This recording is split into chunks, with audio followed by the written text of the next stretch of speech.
आपण म्हणजे 1 वाटी जर गूळ घेतलं तर 1च वाटी तीळ घ्यायचे तिळाची चिक्की करण्यासाठी.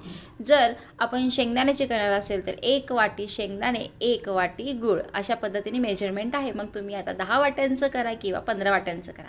इथे मी 2 वाटी गूळ घेतलेला आहे आणि 2 वाटीच तीळ घेतलेला आहे. आता आपल्याला काय करायचं आहे, कंटिन्युअसली हलवायचे, काहीही न टाकता कमी गॅस करून आपल्याला गुळाला फेटत राहायचं आहे. अजिबात हात थांबवायचा नाही.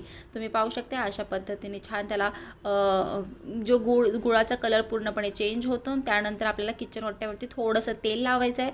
तुम्ही पाहिलं असेल की मी खूप स्वच्छ माझा किचन कट्टा केलेला, म्हणून आता कमेंट करू नका की किचन कट्टा घाण आहे. तर असं लाटून घ्यायचं आहे. त्यानंतर त्याला 1 वेळा पलटी करायचं आहे. पलटी मारून झाल्यानंतर पुन्हा 1 वेळा लाटायचं आहे. लाटण्याला थोडंसं पाणी लावायचं, अगदी थोडंसं पाणी लावायचं, एकदम हात 1 थेंब 2 थेंब. त्यानंतर आपल्याला लाटायला घ्यायचं आहे. आता तिळाची चिक्की तयार झालेली आहे. आता आंटी आपल्याला ती तोडून देत आहे, तोपर्यंत शेंगदाण्याची चिक्की पण तयार होऊन जाईल.